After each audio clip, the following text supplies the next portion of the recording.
Free from fins. Chapter 2. The first people who greeted Daniel when he got through the doors were his little sister, Topsy, and his grandmother, Minta. His grandmother hugged him so tightly he could barely breathe. He could never doubt her love because of these hugs and how she became his model of a mother since his mother had died some years back. "Oh, I thought they had you. Sirens are such evil creatures. Evil, I tell you." Then Minta slapped the back of Daniel's head. "Why did you try to be the brave man and get knocked off the ship and get taken by one of those things?" Daniel backed away while rubbing his head. "I have to be the brave man, Grammy. I'm going to be king within the next week." Then he added, "And I actually think I've gotten my point proven. I may not remember much, but someone saved me and I believe it was one of them. One of the mermaids." Topsy perked up when hearing this. She began to dance around her brother while singing a famous song that the mermaids, or as Minta called them, sirens, sang when sending men into the sea to drown. It was the second part of the song the other mermaids sang the night before. "4 dreams are yonder, across the seas, where we will wander, into love's ease." Minta stopped the child and said, "You play too much, dear. That is not a song to be singing. It is less of a sweet love song than those pirates sing." She then turned back to Daniel. "As for you, I think your point hasn't been proven at all. Those sirens would never save a human." Daniel began to plead with Minta. "Grammy, surely you saw someone save me when you were on the boat. There's no possible way that I could have swam all the way to shore without the help of a mare." "I saw nothing. And don't call them that, it's too light-hearted to be their title. Siren is much better," Minta said as she stormed out of the room. Once Topsy knew Minta was out of earshot, she said to her brother, "Do you remember what she looked like? The mermaid?" Daniel picked up his sister and set her on his lap even though she was getting too big for that kind of thing. She laughed then grew serious again, wanting to know every detail. Daniel had to think hard about it since it was all fuzzy. "Well, I don't remember much of what she looked like besides lots of blue and purple," he began about to end there, but he started back up when he saw disappointment on her freckled face. "However, I remember how soft her hand was and her soothing voice." Topsy grinned and bounced off his lap, her pink dress shuffling. She was thrilled to know that someone she trusted saw a real mermaid. She didn't believe all of her father's and grandmother's tales about them. They always said that mermaids were slimy and evil to the bone. How powerful was her voice! "Are you sure you weren't under her spell?" Topsy asked, wanting to know if her father and grandmother were right about the mermaids' voices. "To be honest, I think I was for a while, but she was trying to protect me from the other mermaid. I know for certain she released me because that's when I could use my senses again." "Yes. And that's when you felt how soft her hand was," Topsy said, jumping excitedly. Then she started chanting something absurd. "Daniel loves a mermaid. Daniel loves a mermaid. Daniel loves." Daniel put his hand over his sister's mouth. He listened for a while to see if anyone heard. No one came in, so he removed his hand. "Seriously, Topsy, I never said that. And there's no way that would happen, but this could help stop a war. That is if I can ever find her again." Daniel went to the window and stared at the open sea. He wondered if he was crazy or if he could actually prove his point that peace could be established. Meanwhile, Topsy smiled behind him, thinking that he was pondering his love for the mystery mermaid. The two royals ended up wondering the same thing in the end: where was this mermaid now? Bree had been thinking for 2 hours about what she could do to bring change. She honestly didn't have enough facts to make a huge speech that would spark the attention of any merfolk. All she had was that humans were scared of them, humans weren't half-bird, and that merfolk were the monsters. That wouldn't flow for anyone. One thing she knew was that she couldn't go back home. Her father would marry her off and make sure jellyfish kept her locked in her room without windows. She so wasn't going back if that would be her fate.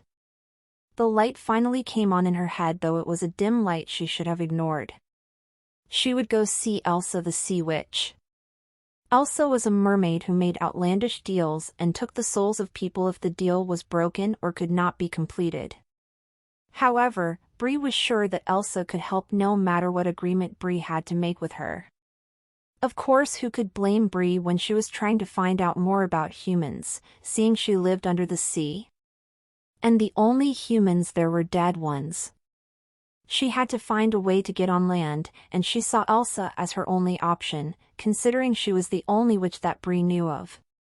It would be a long journey to get there, so Bree called some of her sea friends. The dolphins came clicking happily. They were always the sort of creatures to come to her aid. They were also good team members when one needed some help to get to places fast. Bree smiled and held onto one of the dolphin's dorsal fins. Then they went off, swimming together as fast as they could across the busy sea. Bree kept her head down so no one would notice that she was the Princess of Baldwin. As time went on, the dolphins switched out when they grew tired. When they got closer to Elsa's dwelling, the less colorful and full of life the sea became. Soon only one brave dolphin stayed by her side, but he left in a hurry when they reached the opening to the cave where Elsa lived. Bree had to brave it by herself. Many spirits lurked inside the cave. With a quick breath, she swam in to meet her fate. It wasn't long before she reached the cries of the eerie green spirits. They moaned in pain and in anger. Some seemed to be concerned for Bree and told her to go back to where she came from. As creepy as it was, she couldn't do that. Bree swam further into the cave where she met with many different spirits. At times she even saw groups of red demons. With each stroke she took forward, a spirit was seen. It was worse when their glow faded and she felt icy fingers along her throat and back. The only way she made it was by saying how powerful she was and where she was from. She was the Princess of Baldwin, and Baldwin meant brave. She was the Princess of Brave, and she wasn't going to turn back. She had to save her people and the humans from the raging war between them. Finally, she reached a huge round room with a large oyster shell brewing with green fog. She held her arms close together as she continued to swim to the shell. There was no one in sight, so she took a chance in calling Elsa's name. "Elsa? I've come a long way to get your help. Are you there?" "I'm willing to trade for it," Bree said in a strong voice. Off to the side, a familiar voice said, "Glad to finally meet Princess Bree of Baldwin, a traitor to her kind." The voice came forward to reveal the same mermaid from the night before. "I've been rather curious about you since you stopped me from drowning that handsome young prince the other night. I'd figured you'd stop by at some point. You're Elsa, the Sea Witch? But you're so..." Bree started looking at Elsa's appearance. At her dark purple hair, fair skin, silver eyes, and graceful tail that glimmered when it swished. Young, fair, beautiful, a mermaid, and not what rumors make me out to be? Elsa finished for her. "Yes, that exactly, but why did you attack that ship last night?" "To feast upon souls, of course. See, the power I have as a witch is to take the life and power from anyone I choose. One of the reasons I stay so youthful and fine. Besides, we were given these voices for a reason. Yours is the strongest I've ever heard. To surpass the many voices I've gained over the years is truly fascinating. Sadly, chatting is not why you're here. What are you asking of me? Elsa said, going to the other side of the shell. I want something to make me human, so then I can understand them and hopefully bring an end to the war, Bree got out. Elsa smiled wickedly. You are a naughty girl going against your father like that. Now, normally I'd say no because I don't wish for this war to end, but you've caught my attention. I'm curious to see how this will work out, and there's something you have that I would love to call my own. She swam forward and touched Bree's throat with her fingernail. I'll do it for your voice. Bree thought about it. It was actually a little bit of a blessing to give her voice away, then she would be no danger to humans. Elsa realized this the same moment Bree did and knew it wouldn't be as fun to witness without Bree's deadly siren song. Either way, she wouldn't be able to speak.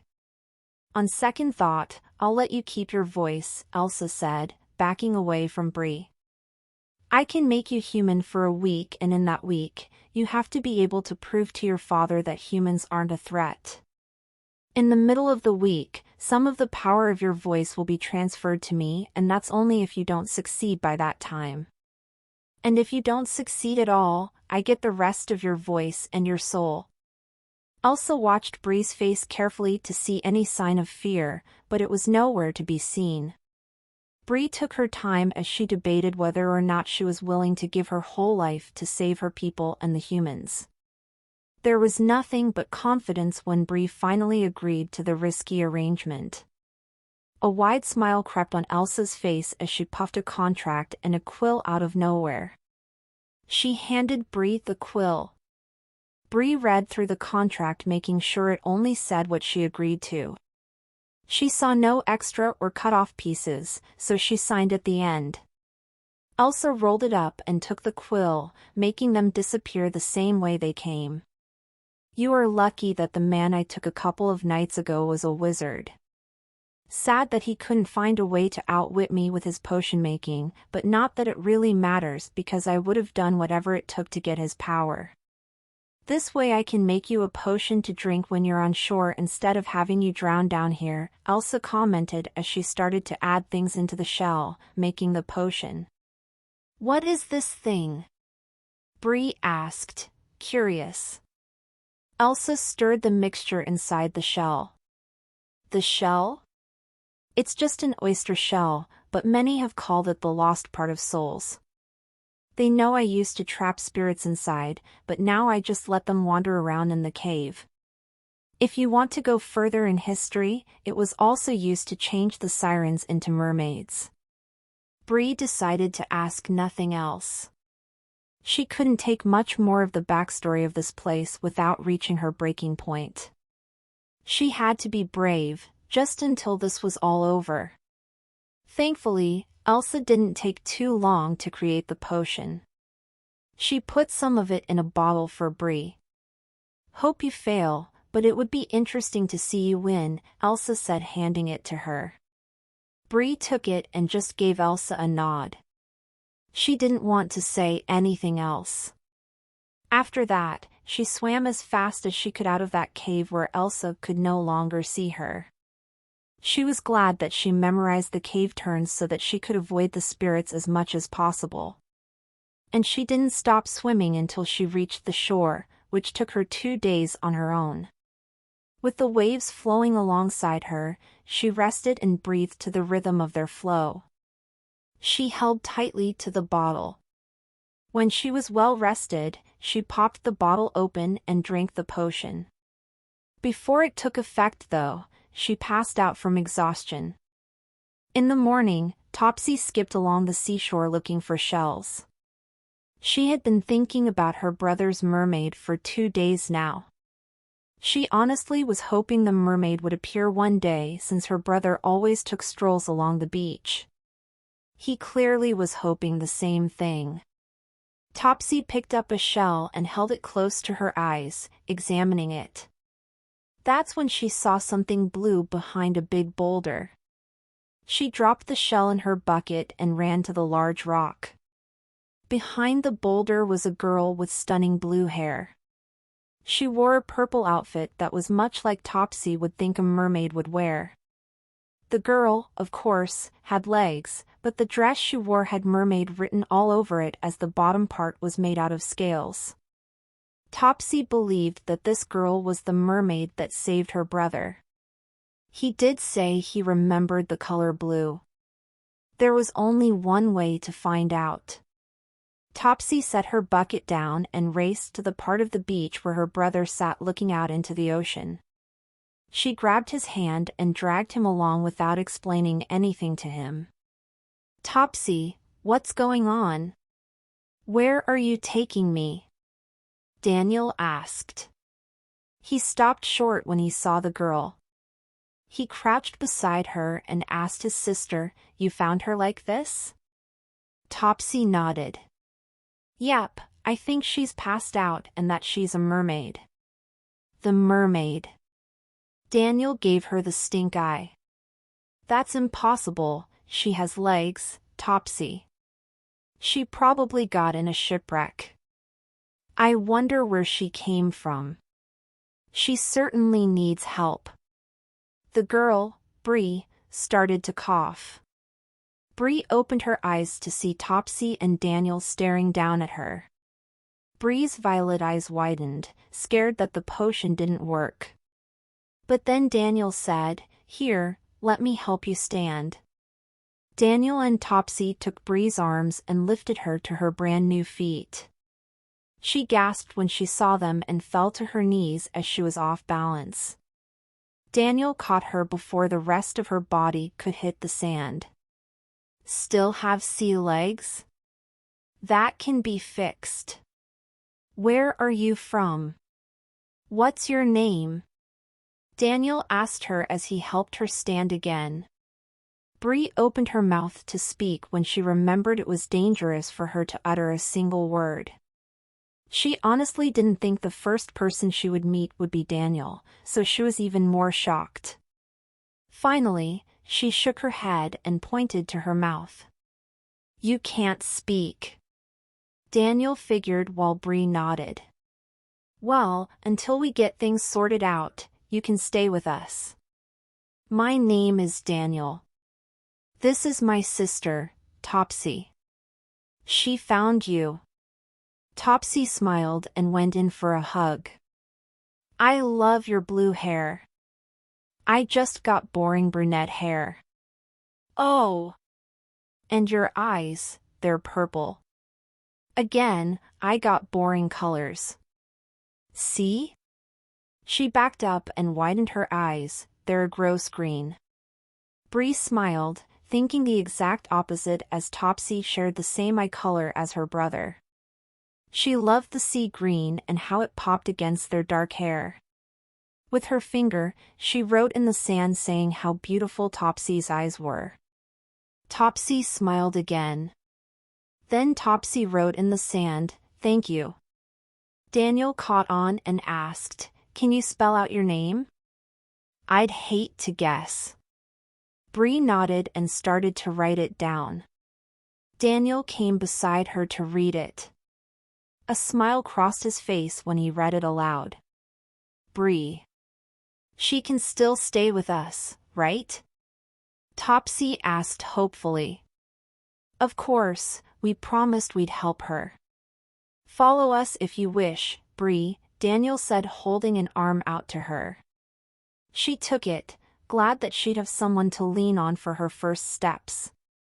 Topsy grabbed her bucket of shells and followed beside them. She told her brother and Bree about each shell she found and what she liked about them. Bree listened to every word while keeping both of her hands around Daniel's right arm to steady herself. It was nice to feel the sand with her new feet. It was warm but extremely hard to walk through. Soon they reached the human kingdom of Derwin. Most would say Derwin was full of curious people with various backgrounds. To Bree, it was the most beautiful place she ever saw. "This is Derwin. It's got all the interesting people if you ask me," Daniel explained. Then he pointed to the castle, and that's where we live. I'm actually about to become king in a week or so. My father still isn't thrilled to pass the throne to me without a wife, but I'm sure he's got some ridiculous plan all laid out. Bree stepped forward, her foot landing right on a sharp rock. She jerked her foot back, not expecting the pain. She had to bite her tongue so she didn't cry or curse the human world. Daniel turned red, ashamed he forgot that she had no shoes on. He picked her up while Topsy smiled behind their backs. While offering his hand had been one thing, Bree wasn't too thrilled about him carrying her. If she had been able to speak freely, she would have ordered him to put her down. Maybe it was painful, but she could handle it. Then again, as she compared her feet to his, he had covered his in some strange fabric. So she allowed him to carry her to the royal coach and set her inside. Topsy went next, and then Daniel got in. Bree wasn't startled by the movement as they had similar modes of transportation. She did, however, brush her fingers against the cushy seats. Then she looked out the window and tried to soak in as much information as possible. There was an aroma of tasty food, and she gawked at the things people wore on their heads. Next to her, Topsy tried to contain a flurry of giggles. Awaiting at the castle doors was Minta. Behind her was a sea green banner with the outline of the horse, the symbol of Derwin. Daniel helped Topsy out first, then he extended his hand to Bree, making certain there were no rocks for her to step on. When Minta saw Bree, her eyes enlarged, but she hid her surprise when they turned her way. "Grammy, this is Bree," Daniel explained. "We found her on the beach. She can't speak, but she does know how to write, which is helpful." Minta sniffed. "How lovely. Your father needs to speak with you. I'll take care of the girl. She needs a bath." Minta took Bree's upper arm. Daniel winked at Bree as he walked into the castle to deal with his father. Topsy followed Minta as she practically dragged Bree inside. Once inside, Minta took Bree to one of the bathing rooms and pushed her behind a wall divider. "Take off your clothes so we can get you bathed, Siren." Minta snapped. Topsy squealed with delight as Bree was plunged into a bathtub full of bubbles. "I knew it! She's a mermaid." Daniel really did tell the truth about her. "Hush, child. I'll have none of that. She's here to drown him, as a true declaration of war. That's the only reason she didn't drown him those nights ago." "Grammy, she can't even talk," Topsy protested. "What could she do?" "Oh, I've heard her. Her voice could persuade us, women, if she really tried. But that doesn't add up to why you aren't talking." Minta turned to Bree once Bree's head poked out in the warm tub. "Why is that?" Bree played with the bubbles in the tub for a while, not knowing what would happen. Then she decided she would try to tell them, without adding too much power to her voice. "I want to prove that humans are good." Minta put her hands over Topsy's ears. "Don't try to mess with us, Siren. Every one of you is evil." Topsy hid her grandmother's hands away. "Grammy, can't you just listen for once?" She wouldn't talk to us at first because Daniel was with us. As you said, her voice would be too powerful. To us though, she would have to really try. I believe her. What do you mermaids think of us, Bree? Minta pushed Bree's head into the water before she could speak. She lifted Bree back up and started washing Bree's blue hair rigorously. No, no, no. I don't want to hear it. Topsy rolled her eyes. Because you're scared they think we're evil? That they think we'll eat them with our sharp fangs. It doesn't matter, because we're not what they think. They still are though. They might look like angels, but I've seen them kill and put my own grandson in a trance. Minta said, dunking Bree's head back in the soap and bubbles. Topsy made sure she didn't drown Bree, forcing her grandmother to loosen her grip. Bree reached her hand to Minta. Minta sighed and looked at Bree's face. Bree made motions with her hands. First, she pointed to herself, then she sliced her hands in the air, and then she pointed to her mouth. Minta understood what Bree meant. No, you can speak to us. I've been too protective like my husband before me and now even my son. I'll give you a chance, dear, but only because I know Topsy and Daniel have been waiting to find the truth for a very long time. Topsy put her hands to her chest. Really? I'm going to tell Daniel right now. Topsy started to skip to the door. Minta grabbed her. He must not know. You know how he'll get if he finds out. He'll be telling everyone, much like you. And the worst person that could know is your father. So shut your mouth so I don't have two blabbermouths. We need to make sure she looks nothing like a mermaid. To Minta's relief, Topsy stayed put. Minta faced Bree again. She smelled Bree's hair and shook her head and said something about it smelling like rotten fish. Minta washed Bree's hair again, this time digging harder at Bree's scalp. Bree, what's your favorite color to wear? Topsy asked.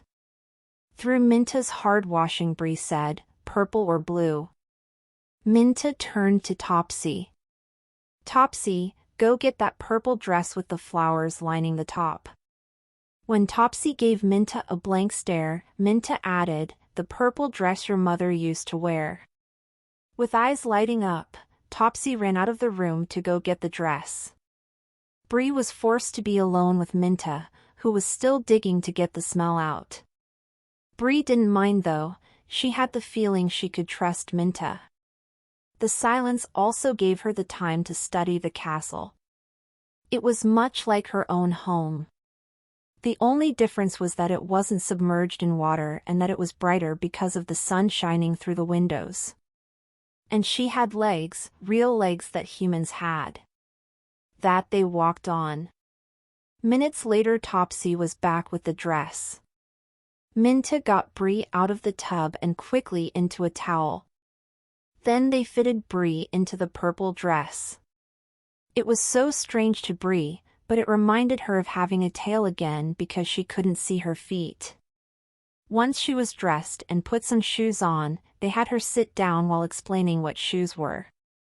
After that, Minta rubbed her fingers together and then began working on Bree's hair. She tried several different looks but ended up putting Bree's hair in a half up with braids. Bree loved it. Topsy clapped her hands. Oh, Daniel's just going to fall head over heels for you. I can already picture you two uniting the merfolk and humans. Minta sighed. You dream too much. She's not here to fall in love with anybody. Strictly professional reasons, I'm sure. Minta looked to Bree for backup.